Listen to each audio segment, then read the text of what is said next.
everyone, today in front of me I have this Samsung Galaxy A33 smartphone, and in this video I would like to show how you can enable the separate number row on top of the characters on the keyboard of this device.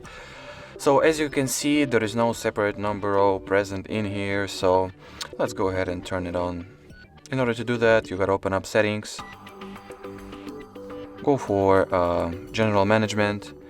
Here you gotta choose some Samsung keyboard settings, and as you are here, go for the layout settings. As you can see, they're located right here. And at the layout menu, just turn on the switch, and after that, as you will see, or as you could already see, there is the separate number row on top of the characters on your keyboard. And basically there is a second way to access the keyboard settings just from the keyboard itself by tapping on this gear here. You gotta go to the layout again and alter this switch. So that was it for this video.